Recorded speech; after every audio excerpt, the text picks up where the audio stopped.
And I've collected some questions from you guys that you submitted, and we'll be taking some from the audience tonight. But one of the biggest things that I get asked quite a bit with about your candidacy, and people want to know what we've all seen. We've seen the legislative body abdicate their power to the executive branch, which means to undo some of the harm, I have to imagine you're going to have to be using executive powers. What sort of things do you think you can do from the presidency to reduce the harm done by our legislature and current government? Well, I would certainly look at gun laws and do what I could do there, because a lot's been done with that.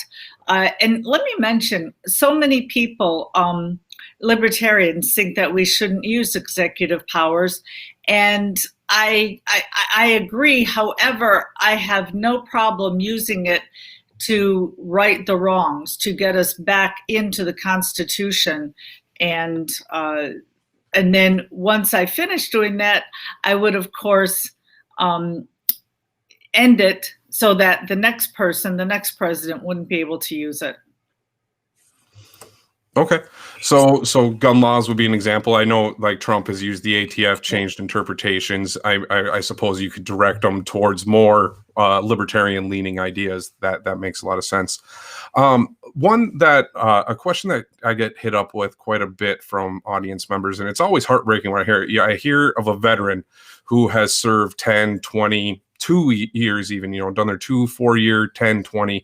They come home and, I didn't serve, so I'm taking the words that many people have said to me, that they come home and they see the country that they expected to be here is not what they thought they were defending anymore. They see politicians have abused it. I even had one tell me his main goal was to get involved with charities. He wanted to be involved in charitable organizations.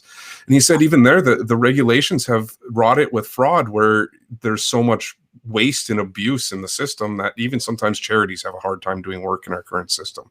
What do you think we can do to support those veterans who are coming home that you want to bring home? And also in just charitable organizations, what do you think we can do to improve overall society, I guess?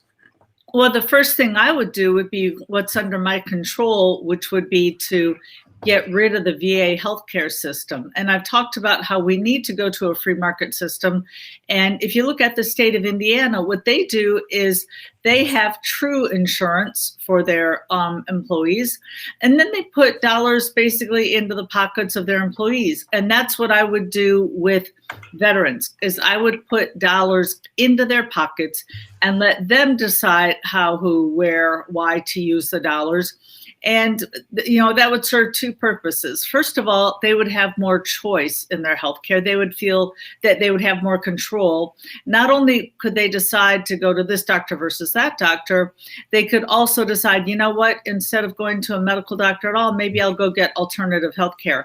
And with those dollars, then secondly, we can hopefully get the ball rolling on getting back to a free market system in our country.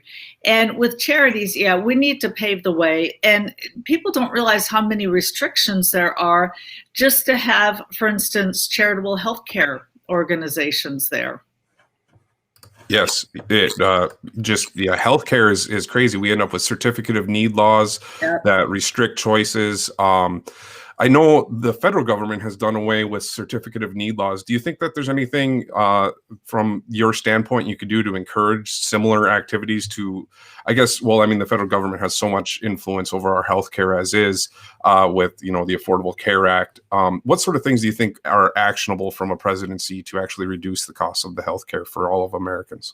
Oh, well, the good news is one or both, Medicare and Medicaid, it's actually a joint state federal program. So I would just tell states that they're not getting their dollars until they get rid of the certificate of need laws, and to get rid of these silly requirements for premiums for healthcare policies.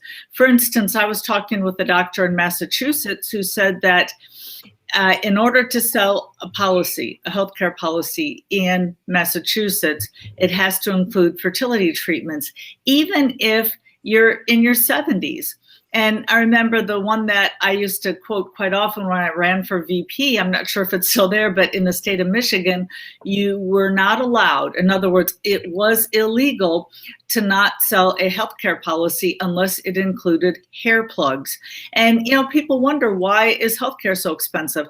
Well, you're basically being asked to have a system that covers everything, even things you don't want covered. So if you only cover what you want to have covered, you can get more of a bare bones and get what you want and not what the politicians want you to have because of their special interest paying for them. Okay.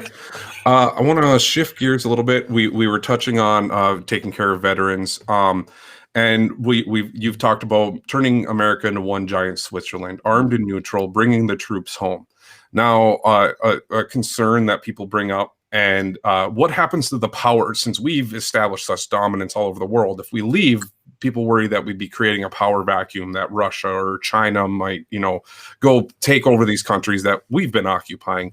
What sort of things do you think we can do to reduce the harm that can happen from that sort of situation? Well, first, I would go to the generals for help. And I actually think it would be better to get out of the Middle East first. And we've talked about possibly a 90-day plan to get out of the Middle East. But, we've seen in government where basically politicians think they know more than the experts. And this is one case in which I would go to the generals and get their help and do it correctly.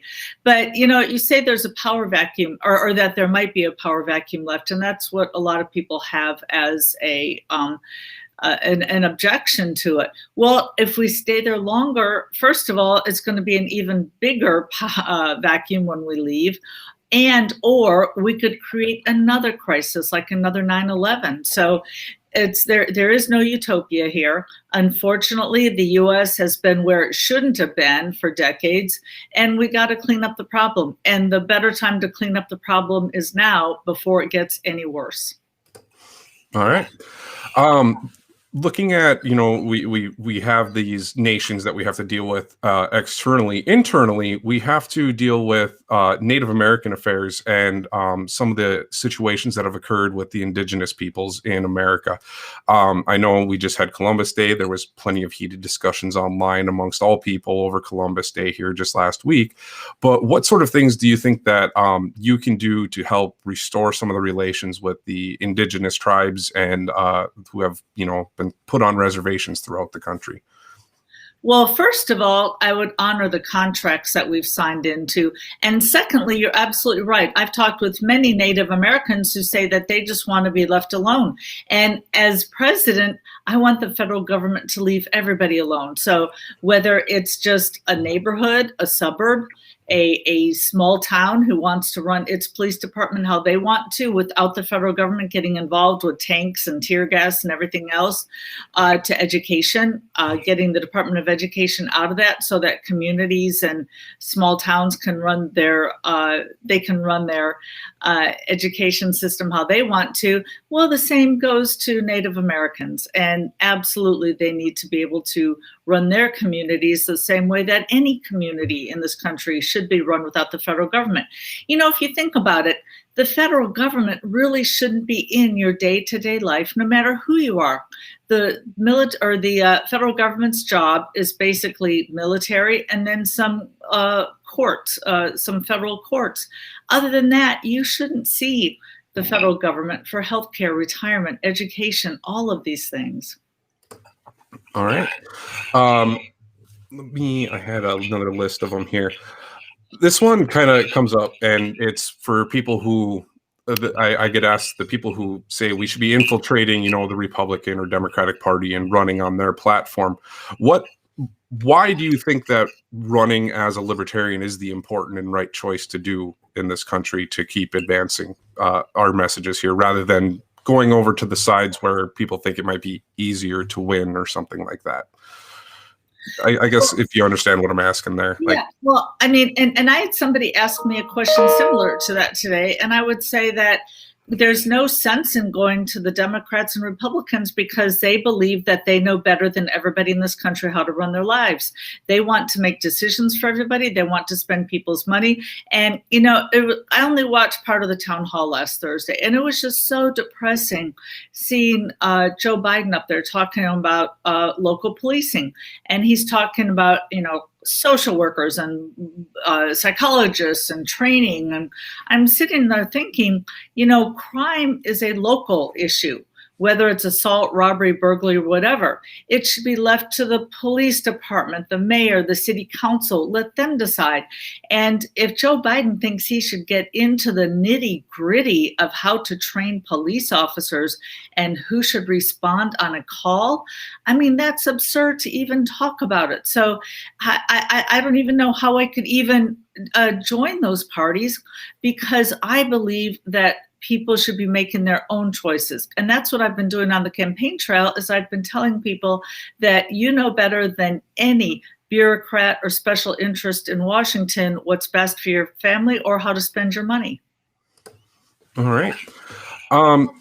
You and I have talked before, and I know we discussed right out when we first talked that you won the nomination, and you believe, because you're more of a pragmatic libertarian, and I could pull open, memes that go around the internet that say things like, abolishing minimum wage, abolishing maternity leave, not necessarily even over exaggerations, but mischaracterizations of policies.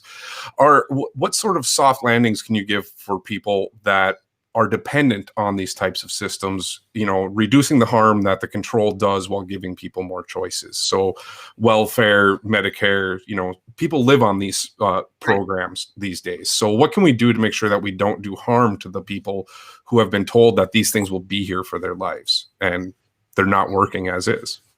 Correct. And by the way, I would like to remind you that, yes, while I did receive the Pragmatic Caucus's endorsement with well over 60%, I also received a very high rating from the Radical Caucus. And in the last round of debates, I had the highest, or at least tied for the highest rating from the Radical Caucus. So I am spreading a purely libertarian message, but I'm doing it in a way that kind of makes sense to people. So Social Security.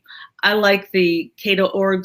I like their 6.2% solution.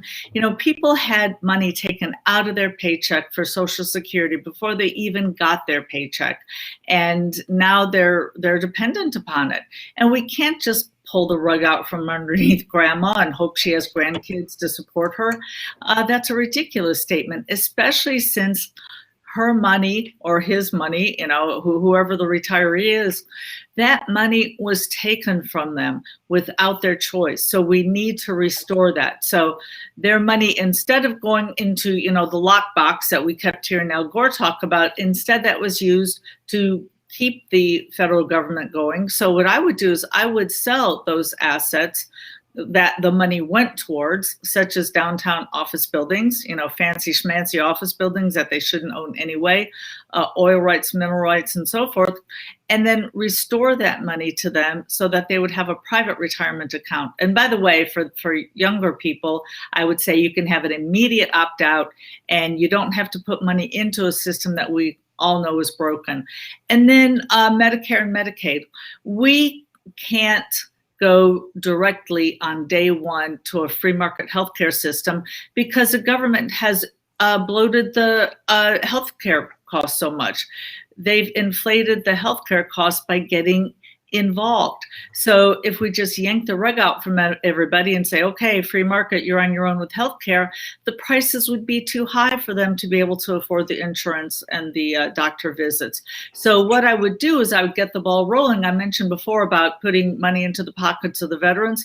I would also put money into the pockets of people who were on Medicare and Medicaid, enough people that we can get the ball rolling and start the competition going. Because right now we've got absolutely no reason for patients to shop around for price, and there's no reason for healthcare providers to even try to compete on price. And in fact, if you look at the two only somewhat free market fields that we have in our country in healthcare, it would be cosmetic surgery and LASIK surgery.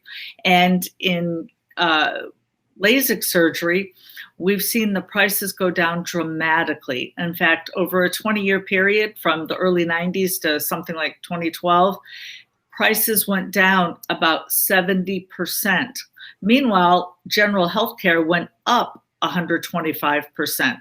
Again, because insurance isn't paying for it, people have to shop around, and so people have to compete on price. So we need to get enough money out there so that all the healthcare providers start competing on price, not just LASIK surgery, not just cosmetic surgery. Okay. So in those types of programs, all government programs are always done under the guise of, protecting people and things like that. And social programs are just one aspect of it. But we deal with tariffs, subsidies, levies, all sorts of different federal things, federal agricultural subsidies for farmers to not even plant their crops, Yes. Tariff protections for the steel industry, all of these sort of things. What can you tell the people that, rely on those industries and those things that about competing in the market? I mean, I think if maybe someone can't grow corn, maybe we could legalize some other plants that people could grow or things like that. So I don't know. What are your thoughts to the people who feel that farmers need to be protected, or mining industries and things like that? Well, first of all, yes, there are doctors who are paid to not grow crops, which is insane. However, farmers also have to put up with other regulations that are hurting them. For instance, EPA standards on some of their farm equipment, and just other things that get in the way. And if we let farmers trade with the rest of the world without the restrictions, we would see that help the industry. So we're perhaps taking off some of the government handouts, but then on the other hand, we're reducing other regulations that will allow them to thrive.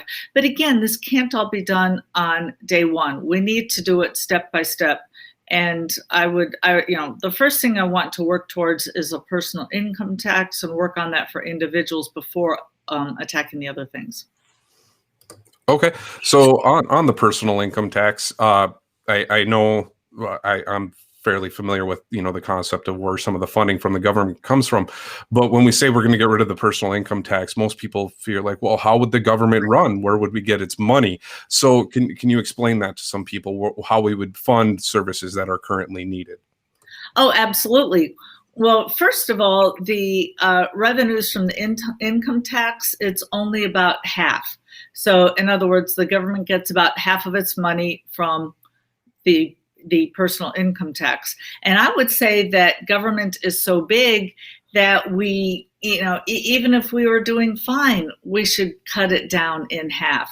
And then we have to look at what are our savings. So for instance, I said I want to turn America into one giant Switzerland. We absolutely have to defend our shores. We have to have a strong military to defend our borders. However, there's no reason for us to be in 160 different countries around the world, and we spend more than the next 7 countries combined on military.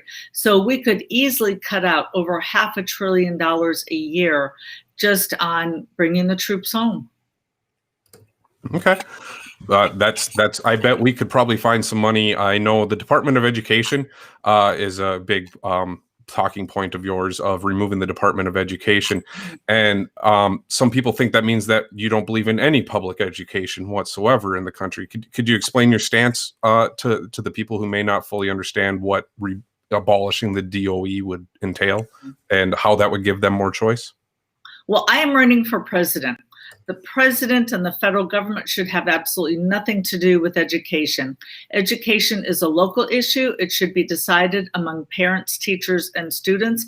And if you look, the needs of rural Appalachia, much different than the needs of downtown New York City, much different than the people out in Wyoming or California. So the federal government needs to just get out of it. And I hear Trump talking about, well, we need to, open up all the schools. And for a while there, he was talking about possibly withholding funds. that's just, it's incredible that we think the federal government has the right to take our money for education and then not give it back to us. So I would eliminate the Department of Education and return control back to the localities, and then I would leave it up to them. So I'm not getting involved in it. I'm not going to go in and say, yes, you need vouchers, or you need private education, or public education is okay. What I think we need to do is elect libertarians at state, local, and federal levels so that we can fix it at all levels. So. Okay. You've been talking for years about, Republicans and Democrats. Even in '96, you talked, about Republicans saying they're for small government while continuing to grow it, and Democrats claiming they're for individual, protecting the people, and they continue to just harm them through government control. We have quite a few libertarians running across the country. I know Ricky Dale Harrington could be someone that you could work with down there in Arkansas, should he be elected. There's plenty of them running throughout the country. What would you say to people who want to help candidates get elected? Because if we could get you elected and maybe a couple, we would definitely have to start growing the party. So what sort of advice would you give to people for getting involved at the local level to help grow this movement? Well, first of all, I would suggest that if you're passionate about it, you should consider running yourself. I mean, look at Sarah Palin, who ended up being the vice presidential candidate. She starts off on the school board and ends up mayor of a small town. So if you're interested in local issues, definitely get involved. And if you don't want to run, then consider doing one of two things: either sending money to candidates that you think are doing a good job. And by the way, you mentioned Harrington. Yes, it's a two-way race in Arkansas, and he's doing a really good showing compared to the other guy. And then we've got Rainwater up in Indiana, who's up there with an anti-mask message. And so many people are sick of wearing masks. So if you're not running for office, then donate to the candidates that you can, or help on their campaigns. Now that we have the internet, you mentioned my running in 1996. Things are so different now than they were in 1996. You can help candidates and campaigns in ways that you never even thought possible. Just contact them. And if you don't have any in your state or anybody who's close to you, then go to the LP's website and see what candidates are running around the country and see if there's somebody that you can really get behind. Okay. So some of the laws that you mentioned earlier, you said you would want to make sure that we could protect, go after the income tax. You could do some direction through the ATF, bringing the troops home. That's a lot to bite off in, even a first term for, I think, any president in history. Is there any other topics that you think would be a top priority for a Jorgensen presidency to go after or to encourage? Yeah, healthcare. It is, oh yeah, I see somebody, anti-mandate, not anti-mask. Yes, my apologies. I should have made that clear. And when I'm talking about myself and masks, I talk about it as voting with your feet, voting with your dollars. That, for instance, if you want to vote for a mask that day, then you can shop at Walmart or any of the other stores who followed Walmart's suit. Walmart said, we don't care what city, what state you're in. We don't care what the laws are. If you come into our store, you wear a mask. So if you want to wear a mask, great. You can shop at Walmart or one of the other stores. If you don't want to wear a mask, then you should be able to shop at a different store that doesn't require masks. So what it comes down to, instead of a one-size-fits-all program, it's where we get to make our own choice. So yes, the person who made the comment is absolutely right. What we want is to get rid of the one size fits all, and we're not advocating one versus the other. Although the reason I said that is I was in Indiana. We campaigned there, and so many people up there are just not happy with what the government's been doing, that they've been forcing them. And they said, oh, we're just so tired of this. But yes, to go on to healthcare, if there is one message I could get to every American voter, it would be that we do not have a free market healthcare system, because we keep hearing politicians say, you know, well, the free market doesn't work. Guess we have to go to single payer. And that would be such a tragedy. We keep hearing, yeah, wouldn't that be great to have Medicare for all? Well, when I hear Medicare for all, what I hear them say is VA hospital for all. And we just got done talking about how so many people are unhappy with the VA. After seeing how poorly the VA worked, because monopolies never work well, why would you want that for everybody? The veterans have been complaining about it, and people literally died on waiting lists. The VA hospital set its own standards, and then they lied about their standards, and they didn't get to patients in time before they died. So why would you want that for yourself? And all you have to do is look at Great Britain or Canada and see how poorly it's going. There was a famous case where there was a Canadian veterinarian who said that when she treats dogs in her clinic, that they actually get better care than people going to the Canadian healthcare system, that they've got waiting lists that are long. You can get an MRI or a CAT scan for a dog quicker than you can a human. And she actually diagnosed herself by using one of the equipments at the vet, at her vet hospital, instead of waiting in line at the Canadian system. So why do you want a system like that? All right. We're going to shift gears a little bit there. So we had that unions. There's plenty of discussion around unions, this supporting unions in different levels, and the discussion and distinction between public and private unions. I know you have made in the past. Can you explain your position on your support or non-support of unions in their different capacities? Well, unions are fine as far as people voluntarily getting together to make demands. However, they should not be given special powers, special authority by the government to where they can hold their employer hostage. And, you know, for instance, a lot of people don't know, if you look at the show Friends, which was a very popular show in the 90s, they were going along great, making good money. And then two of them, I have to think of their names, Lisa Kudrow and David Schwimmer. They thought, you know what, we could be making a whole lot more money. So they went to the other friends, Courtney Cox, Jennifer Aniston, and so forth. And they said, hey, let's all get together and let's go make demands together. And, you know, kind of all for one. And they did, and they all got raises. So there's nothing wrong with people getting together, going to their employer and saying, okay, these are the demands we want. However, the employer absolutely should have the right to either fire those people or replace them or do whatever else they want. They shouldn't be above the law when it comes to unions. Okay.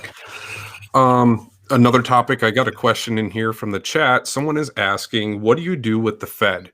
So Federal Reserve monetary policy, I think I read a stat about 22% of all US dollars in circulation were created this year by the Fed. I'm not sure. I got to verify that one here, but I saw it floating around this week. And well, yeah, the statistic I've been using is that since the Fed was created about 100 years ago, the US dollar has lost 96% of its value.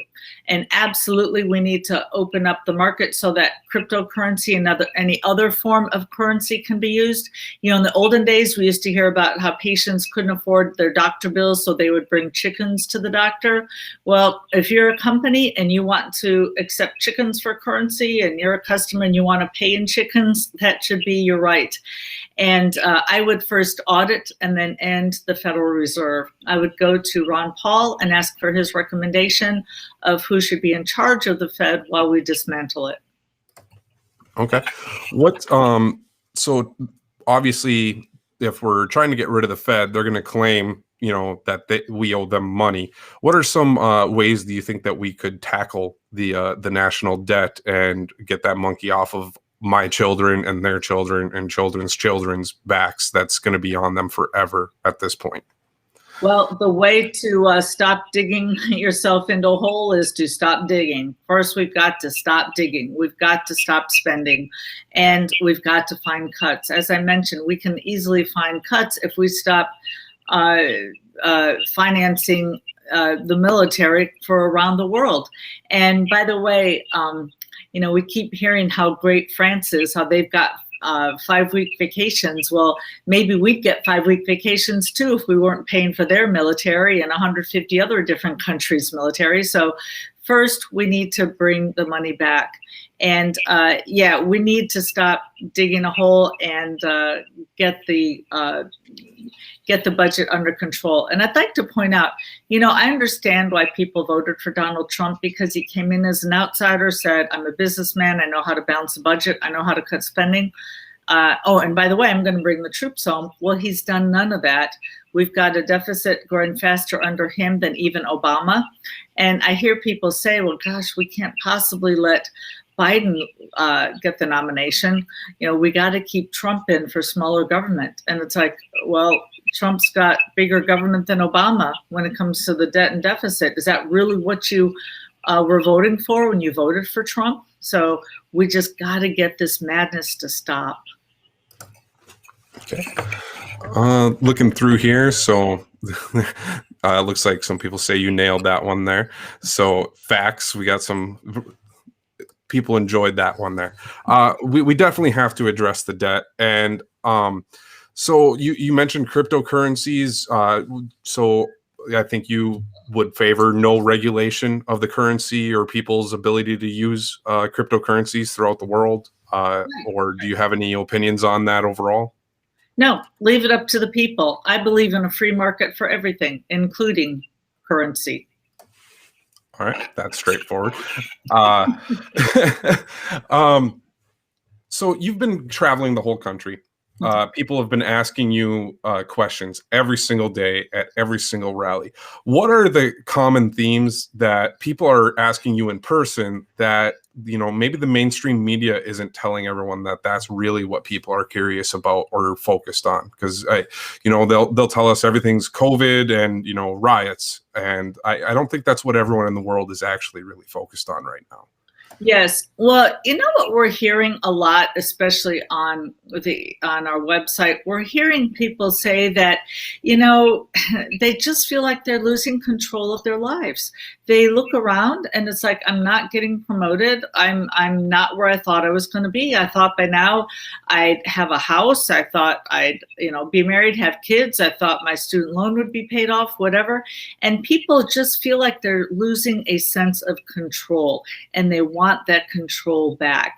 And they're certainly not going to get it from Trump or Biden, because Trump and Biden think that they know better how to spend our money, that they know better how to make decisions for us, and that they have absolutely nothing, no answer at all for the rising healthcare costs. So if we take the power out of the government and give it back to the people, then they will feel like they have the power. And by the way, if we end the income tax, that would be about $12,000 for each family to spend on whatever they want to buy, and they would have control. So instead of the federal government saying, okay, here's how we want your education to look like, people would be able to say, okay, no, this is what I want. This is what I want homeschooling, or I want prayer in my school, or I don't want vaccinations, whatever. We should leave it up to people to make that decision. Okay. I'm seeing a few other questions in here. Someone, I think this one came up quite a bit for a lot of people when we had the government shutdowns. Air traffic controllers, when the government shuts down, all of a sudden every private company in the country can't fly because there's no air traffic controllers to work, or they have to be forced to work without pay, which could be slavery, essentially. I view it as, if they're not getting paid. Mail service, are these types of things that you think that we could easily transfer to a free market, or do you think that it would be too resistive in the current system to be able to do any of that sort of thing? Oh yeah, no, we could. And Bob Poole, with Reason, like 20 years ago, came up with a plan and looked into that. And by the way, we look at the air traffic control. We hear that we have deregulation, right? Airline deregulation. I mean, there are still so many regulations. It's ridiculous. And as far as delivering mail, I don't know why we still have a monopoly on the post office. FedEx, UPS, all these other companies do a great job delivering packages. Why can't we just have them deliver mail as well? And then we're not held hostage to one company if they decide to go on strike. If if people over here on strike, if they're not delivering things on time, then we can go over there and have them deliver our mail. Okay. Obviously, it would have to come from Congress to, and that probably even a state's ratification. But would you support extending term limits to elected officials, or even the Supreme Court term limits conversation has been coming up lately in this current election? Yeah, I mean, I would look into the Supreme Court. I don't have a strong opinion about that. But here's the problem with the Supreme Court is that it's become so politicized. It's almost like we've got 9 extra Congress people on the Supreme Court. We're supposed to have 3 separate branches, and one of them is the judicial branch. And it's almost like their legislative branch part 2, which is really a shame. So as far as whether they stay 18 years or a lifetime, I'm willing to have that conversation. But what we have to do is stop making them a legislative branch. Now, yes, I would like to see term limits in Congress. However, I don't think it's the panacea that everybody thinks it is, because I think that's more of a symptom rather than the root of the problem. Because as long as there's money and power to be had in Washington, there's going to be people going after it. And if you have term limits, then I think that more power is going to go to each party, and they can move around their people like pawns within the system. So, yeah, I mean, term limits would be great on the way there, but I'm not making it a big issue of mine, because I think we need to get to the root of the problem, which is to get government out of there so that people aren't tempted to go after all of that. All right. So another one that people have been bringing up to me, and I know you tweeted about it, vaping, tobacco, alcohol laws. We saw throughout the whole country this year, the federal government forced every state to raise their tobacco consumption laws to the age of 21.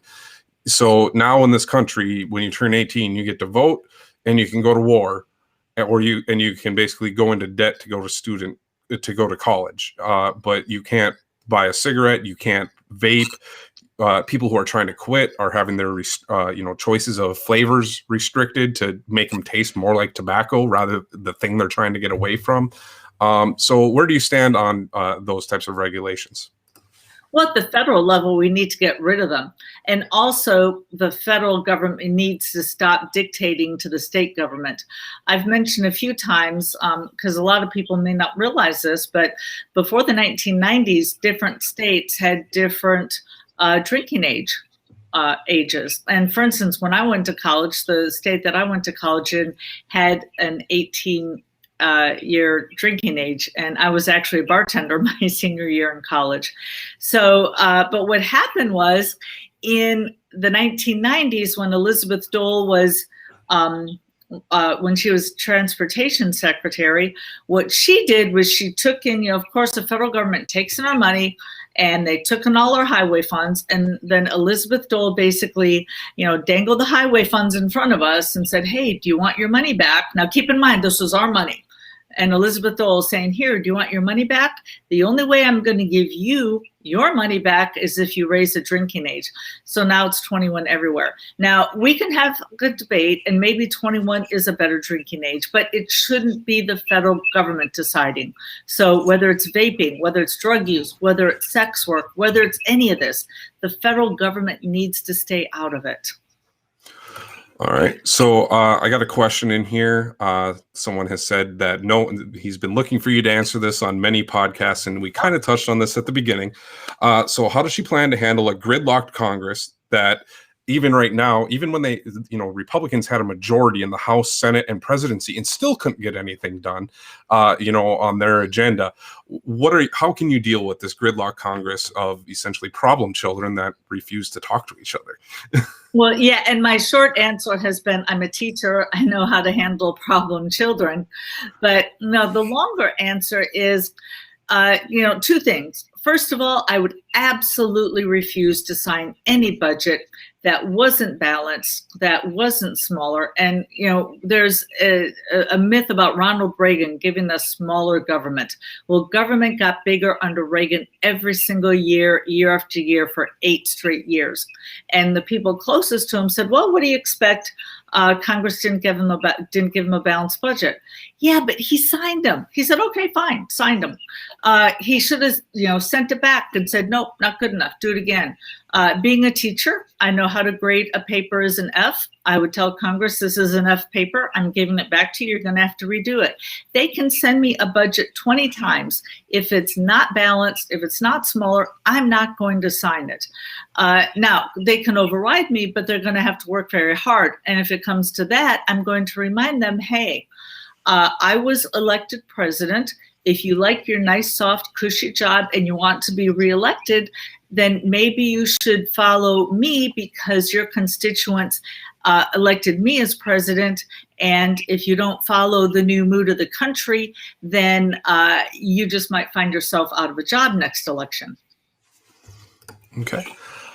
So dealing with the Congress there, someone is bringing up, how do you deal with combating like states like California with highly restrictive arms laws, Virginia?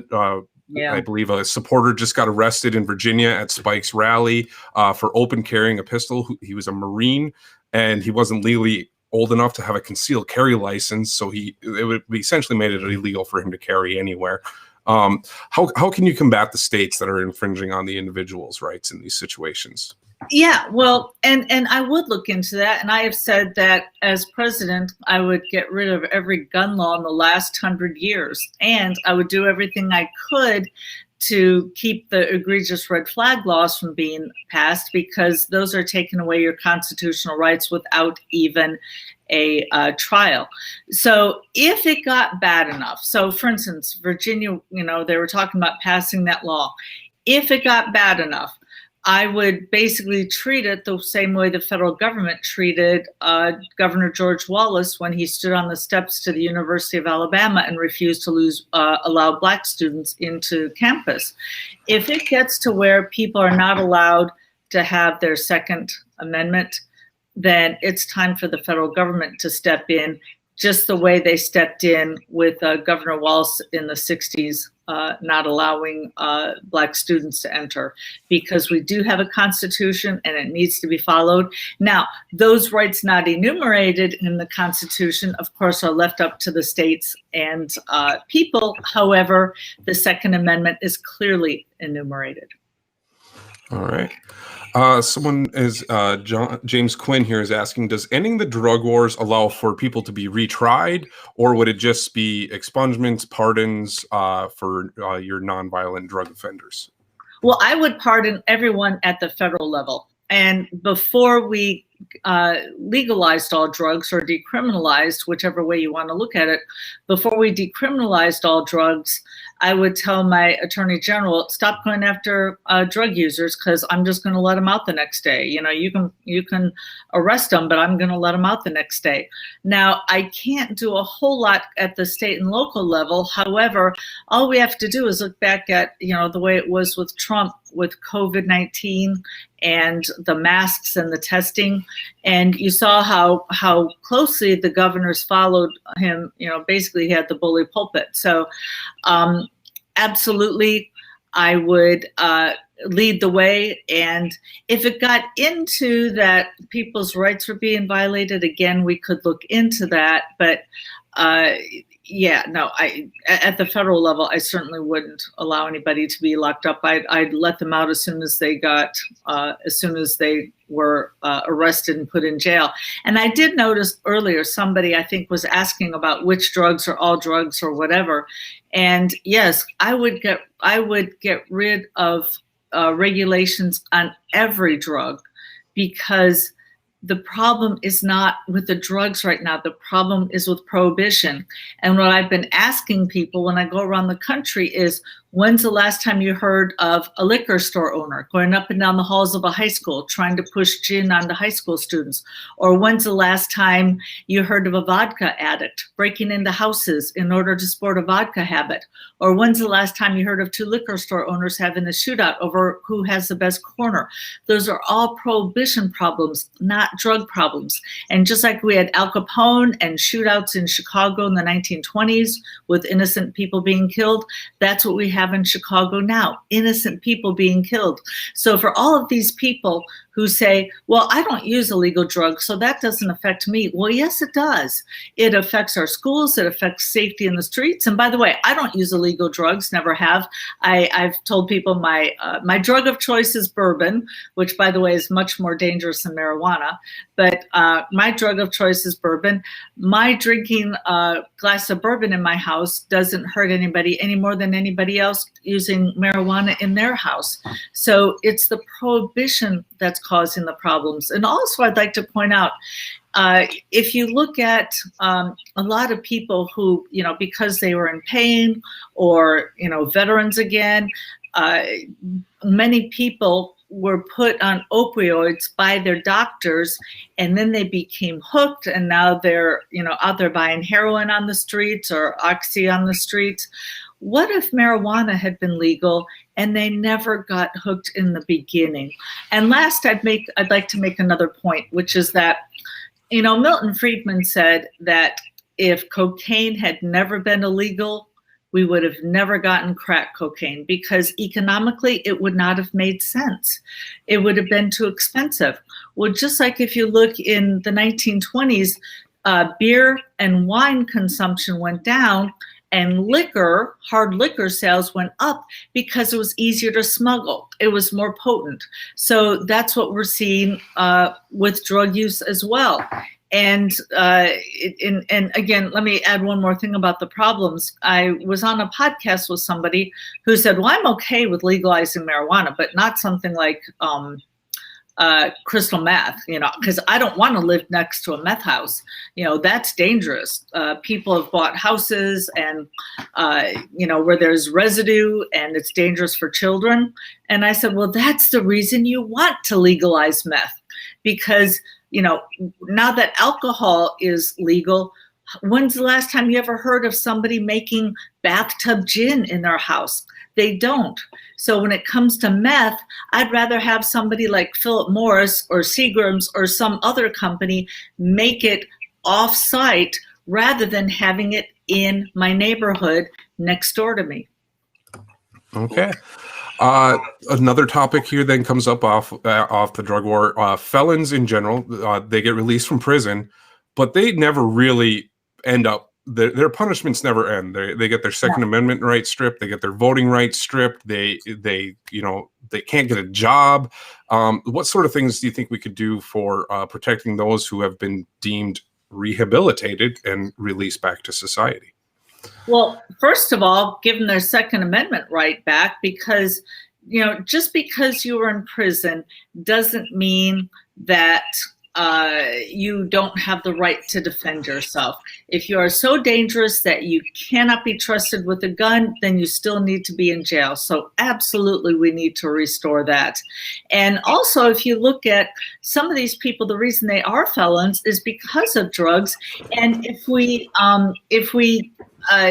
get rid of that, if we decriminalize drugs, I was going to put the negative of a negative, but if we decriminalize drugs, then that will take some of the stigma off. Just like, if I don't think an employer would say, well, I'm not going to hire you because you drink alcohol. So if we destigmatize drug use, then hopefully the employers won't say, well, I'm not going to hire you because you smoke marijuana. If I can click the right buttons. There we go.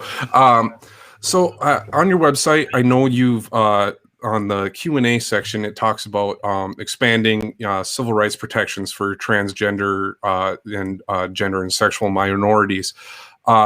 in general, what sort of things from the federal government should we do to protect those marginalized communities, and without enforcing, a hospital that's run by the church from, necessarily. I don't think that they should ever discriminate against a person based on any of those aspects as a private business, but I think that's a concern that members of that community may fear, that we would allow that sort of thing to happen. How would you address that concern to most of those people in that community? Well, I would say the free market does a much better job than the government any day on that. And all we have to do is look to see, as recently as 2012, both Barack Obama and Hillary Clinton said that gay marriage should be illegal. And we had the government that was outlawing gay marriage. And yet, in the early 1990s, the Disney company started giving benefits to the partners of their gay employees. Why? Because they wanted the best employees. And in fact, let's go back to, let's look at the other underserved.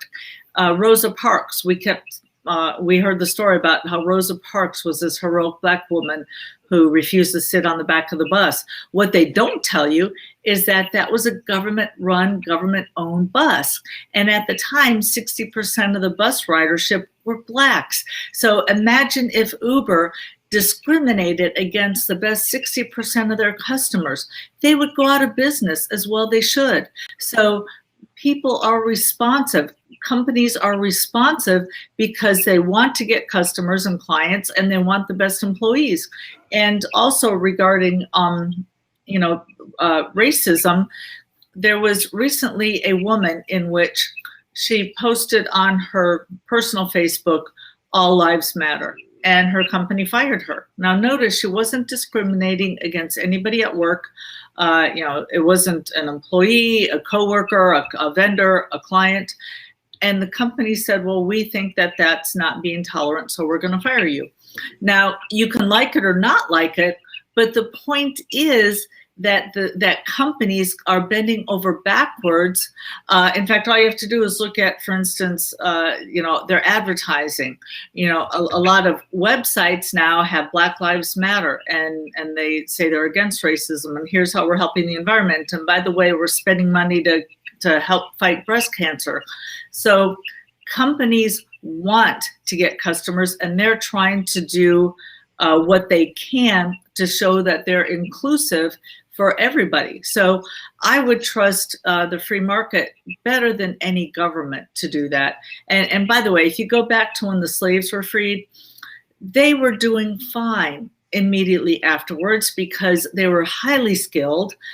They were excellent craftsmen. I mean, after all, they're the ones who were doing all the work, right? And so when they went into business for themselves, they offered lower prices, which that's what you do when you start a new company. That's what I did when I started my company. I offered lower prices so people would try me out. And so their business is booming. And so what do the whites do? Instead of saying, well, how can we compete? I guess we'll have to lower our prices too. No, instead they said, well, we'll just pass laws. And then we get Jim Crow laws. We get ridiculous laws that say you have to be able to, read at a third grade level in order to, do whatever yard work. So the government has not been the one to protect the rights. But companies, especially today, they are very sensitive. Yep, I've seen that in many companies where you say where you're working and you're posting things and people can associate it with the business. The business generally isn't going to want that person working for them if they're especially in an at-will employment situation. Yeah. I was just looking here and the question just moved for me. And I know I've had you here for about an hour or so I don't want to keep you too late tonight. We're about 40 minutes over. And I got to tell you, it's been a long day. And tomorrow's the last day of our bus tour. Did you know that? I mean, it's been, well, we've been on the bus off the, we've been switching off with the VP. So, but as far as this will be the last day on the bus forever tomorrow. So it's been a very long run. But no, I'd love to keep answering your questions. So if okay, yeah, I just I don't want, you know, to drag your night on here for you if you're ready to get to bed, because I know it's a long day here. So let me go kind of shift gears here. We have talked about all sorts of protections throughout the government that don't necessarily do things.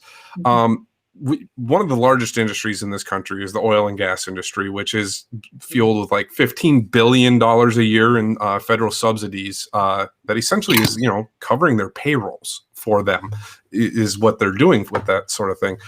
And obviously that deters us from people who would say greener solutions that also get subsidized. But nuclear energy has been something you have advocated for.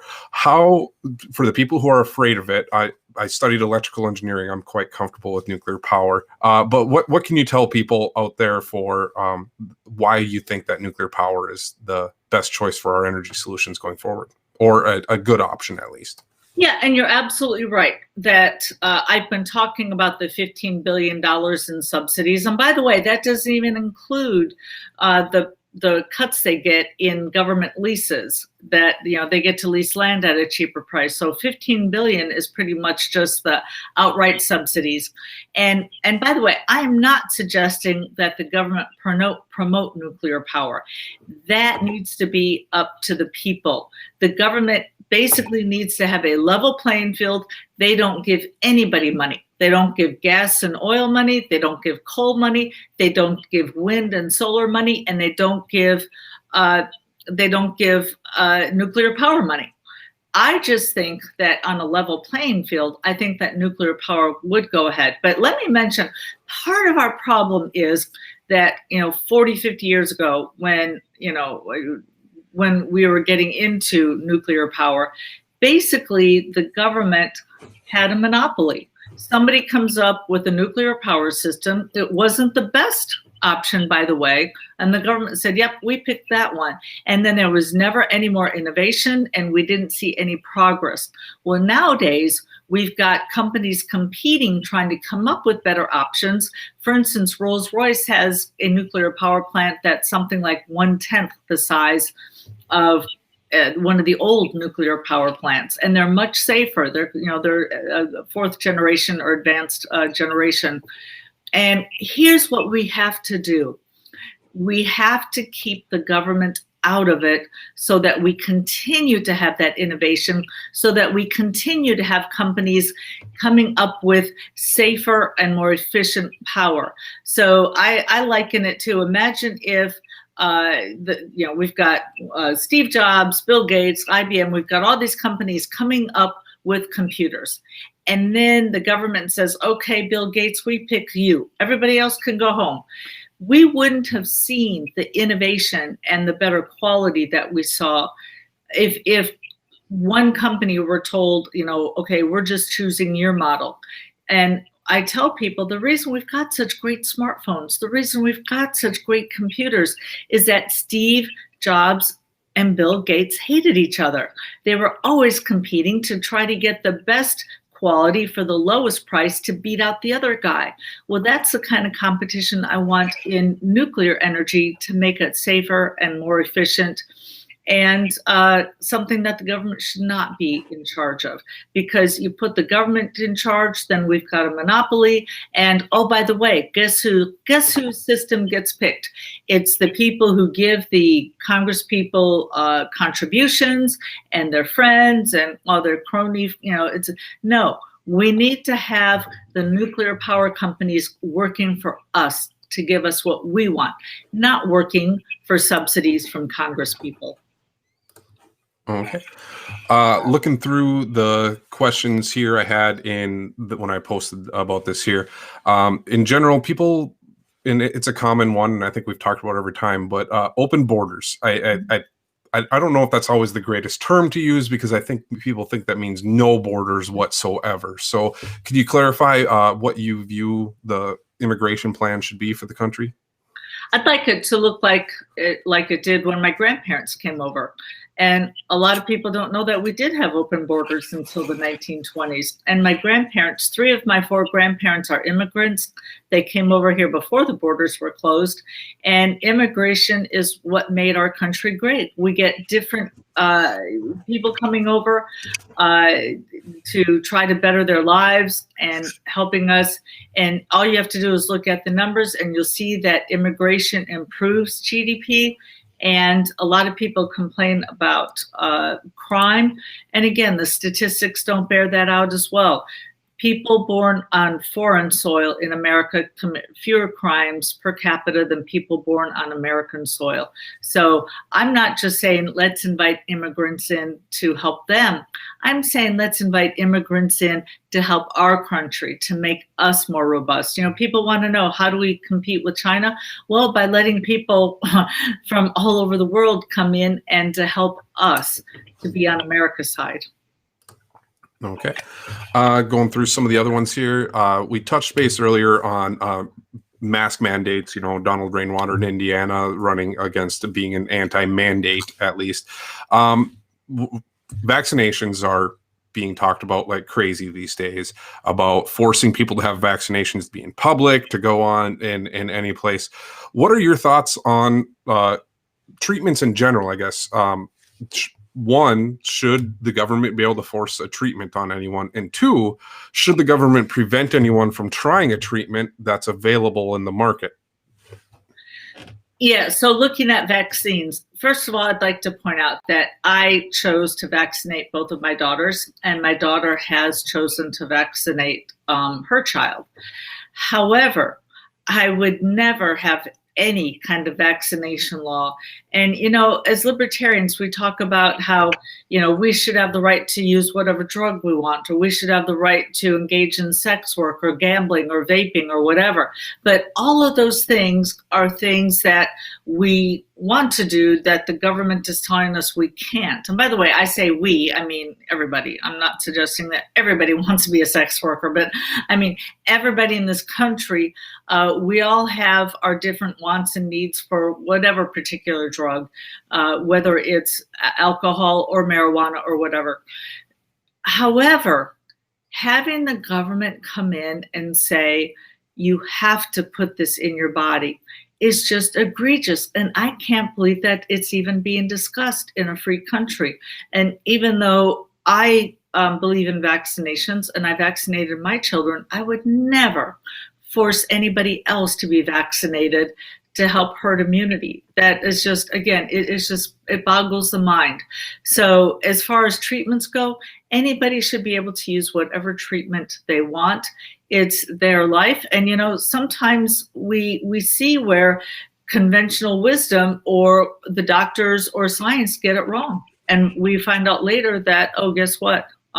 These people were right. The doctors were wrong. So if somebody is sick, he or she should be able to try whatever he wants, because if there's a mistake to be made, you want that person making the mistake and not the government making the mistake. And by the way, I don't even understand why people would do that. I would never go to somebody and say, nope, I'm going to make you take this treatment, or I'm going to not allow you to take this treatment, because I would feel bad if that person died. How about letting the person involved making that decision? Okay. Let's talk a little bit more. I'm seeing some questions about some regulations protecting the environment. So if we don't have an EPA out there, how do we hold companies accountable when they do harm to the environment? You know, if they pollute my waterway, how can I hold them accountable if there isn't a government agency to do so? Well, thank you for that. And if you don't mind, I would like this to be my last question. Okay. And this is, you know, I care about I care about the environment deeply. And so this is an important topic to me.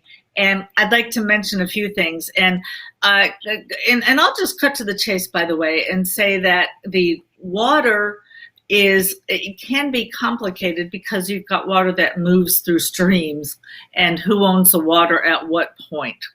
But I can tell you, let's give an example that deals with water, which is the Gulf oil spill. And a lot of people say, see, look, corporations don't care about the environment.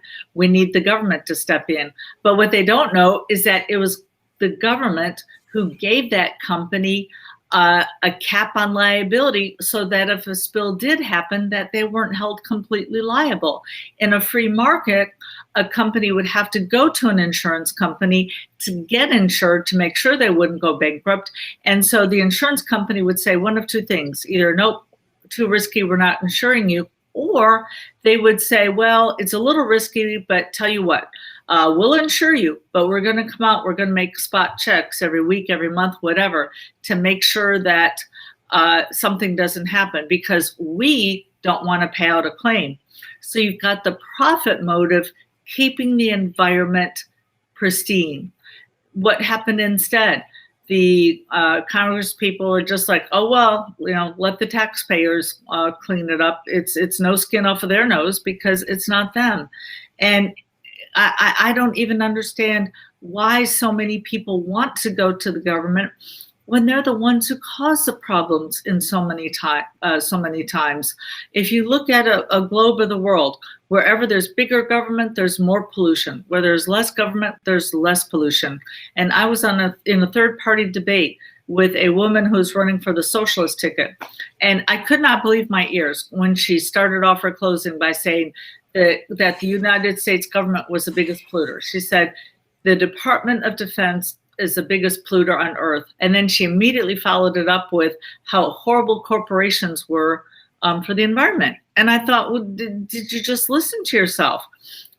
If the US government is the biggest polluter on earth, then why are you going to government to help? And one last instance, here was just a new case that I heard about. And by the way, anybody who's watching this, who is interested in the environment, I urge you to check out a group called PERC. That's PERC. They're based out of Montana. I talked with two delightful women who told me of who work with PERC when our bus was going through Montana, by the way. we've gone quite a ways in that bus. And we're in Tennessee now. So they talked about a recent case, local case, where they're, beautiful forest land. The government was going to sell the rights to chop down the wood to the timber company. Which, okay, fine. Well, the local residents said, you know what, we kind of like the forest, we like the trees, we'll put in a bid and see if we can outbid the timber company. Well, they put in a bid and they actually outbid the timber company. And so they were elated. And then they thought, uh-oh, how are we going to raise the money? Well, I wasn't surprised at all to find out that they raised the money within 2 weeks, because there are a lot of people who care about the environment. There are a lot of people who are willing to say, yeah, I'm willing to pay to have, nice trees around here. Well, that if that were the end of the story, and yeah, that would be great, that they raised that within 2 weeks they were able to raise enough money to beat the timber company. However, that's not the end of the story. What happened was the Montana legislation passed laws so that would never happen again, so that basically the timber company would win every time. And that's the way government is set up. People in government get their power from special interests. That's where they get their campaign contributions. That's where they get their support. And if people put them in office, then they owe them favors. So again, I would say that the politician is the absolute last person in this country who we should put in charge of the environment. All right.